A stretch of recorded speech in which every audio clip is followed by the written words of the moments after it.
السلام علیکم ورحمۃ اللہ وبرکاتہ۔ امید کی ناظرین کرام آپ بخیر و عافیت ہوں گے۔ اللہ تبارک و تعالیٰ نے ہم اور آپ کو بے شمار نعمتوں سے نوازا ہے۔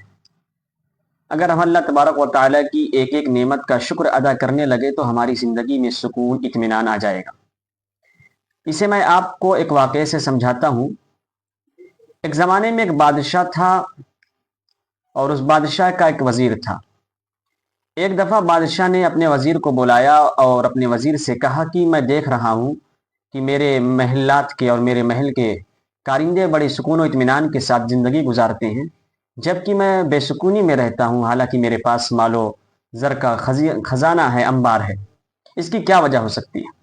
تو وزیر چونکہ سمجھدار اور چالاک تھا، اس نے کہا کہ بادشاہ سلامت، یہ چیز آپ کو 99 کے فارمولے سے سمجھ آ سکتی ہے۔ بادشاہ نے کہا 99 کا فارمولہ کیا ہے؟ وزیر نے ان درباریوں میں سے ایک شخص کو بلایا اور بادشاہ سے کہہ دیا کہ 100 اشرفیاں مجھ کو دے دیجیے۔ جب بادشاہ نے 100 اشرفیاں کی پوٹریاں اس کو دی تو اس میں سے اشرفی ایک نکال کر کے وزیر نے اپنی جیب میں رکھ لیا اور بادشاہ کے سامنے 99 اشرفی اس کو دے کر یہ کہا کہ یہ بادشاہ نے آپ کو دیا ہے۔ وہ شخص بہت خوش ہوا، چونکہ زندگی میں اس نے 100 اشرفیاں نہیں پائی تھی۔ اس سے پہلے اس کی زندگی ایک کا دکا اشرفی میں گزرتی تھی۔ اس نے جب بادشاہ کی طرف سے اس طریقے کا ویوہار دیکھا، اخلاق دیکھا تو اس کی بہت خوشی محسوس کی اور اس نے بادشاہ سے اجازت چاہ کر اپنے گھر کو جانا چاہا۔ بادشاہ نے اس کو اجازت دے دیا کہ ٹھیک ہے، تم اپنے گھر جا سکتے ہو۔ اور وہ شخص جب نکلا، اپنے گھر پہنچا تو اپنے گھر والوں کو جمع کیا اور اپنے اہل خانہ کو جمع کیا اور کہا کہ آج سمجھ لیجیے بادشاہ میرے اوپر مہربان ہو گئے، بادشاہ نے مجھے 100 اشرفیاں دی ہیں۔ تو بچے نے کہا کہ ابو ذرا اشرفی ہم کو بھی دکھلائیے، ابھی تک ہم نے اشرفی دیکھی نہیں ہے، سونے کی اشرفیاں کیسی ہوتی ہیں؟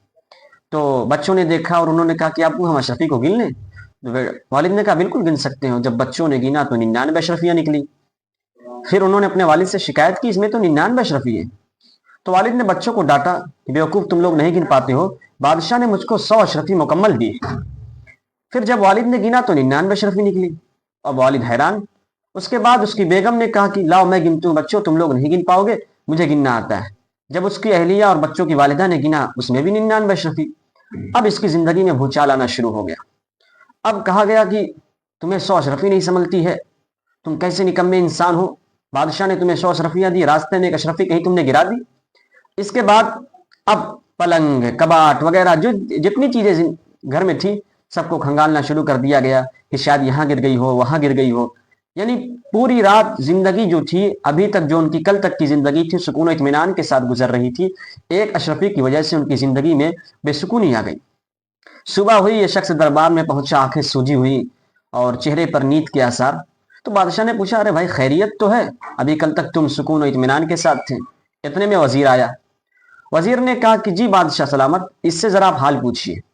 تو اس نے کہا کہ بادشاہ آپ نے ہم کو 100 اشرفیاں دی تھی اور ممکن ہے کہ یقین ہم کو ہے کہ آپ کے گننے سے چوک نہیں ہو سکتی، مجھ سے کہیں غلطی ہوئی، راستے میں ایک اشرفی گر گئی۔ وزیر نے اپنے جیب سے اشرفی نکالی اور اس کو تھما دی کہ یہ اشرفی گری نہیں تھی بلکہ میں نے اپنے پاس رکھ لیا تھا۔ اب وزیر بادشاہ سے مخاطب ہوا اور کہا کہ بادشاہ سلامت، اب سمجھیے میں نے آپ کو 99 کا فارمولہ بتایا تھا۔ اس شخص کے پاس 99 اشرفی تھی، 99 روپیہ اس کے پاس تھا سونے کا، لیکن اس نے اس پر شکر ادا نہیں کیا اللہ تبارک و تعالیٰ کا۔ اس ایک اشرفی کے لیے اس نے اپنی پوری رات گزار دی۔ یہی حال ہم اور آپ کا ہے۔ اللہ ہمیں بے شمار نعمتوں سے نواز رکھا ہوتا ہے، لیکن ہم اس پہ ناشکری کر رہے ہوتے ہیں، جس کی وجہ سے ہماری زندگی میں بے سکونی آتی ہے۔ اس لیے میں اپنے تمام بھائیوں سے کہتا ہوں، قرآن کریم میں اللہ تبارک و تعالیٰ نے فرمایا لئن شکرتم لازیدنکم، اگر تم اللہ کا شکر کرو گے، اس پر اس کی نعمت کی شکر گزاری کرو گے تو اللہ مزید دے گا۔ وَلَئِن كَفَرْتُمْ إِنَّ عَذَابِي لَشَدِيدٌ، اور اگر ناشکری کرو گے تو یقیناً اللہ تبارک و تعالیٰ کا عذاب سخت ہے۔ اس لیے ہم میں سے بہت سے لوگ یہ سوچتے ہیں ان کے پاس سائیکل ہے، وہ سائیکل کا شکر ادا نہیں کرتے، موٹر سائیکل فلاں کی موٹر سائیکل مل جاتی، جن کے پاس موٹر سائیکل ہے اس پر وہ شکر نہیں کرتے کہ فلاں مرسڈیز گاڑی مل جاتی۔ تو بھائی اللہ نے ہم کو جس نعمت سے نوازا ہے اس پر ہمیں اللہ تبارک و تعالیٰ کا شکر ادا کرنا چاہیے، تو ہماری زندگی میں انشاءاللہ سکون و اطمینان ہر وقت آپ کو نصیب ہوگا۔ السلام علیکم۔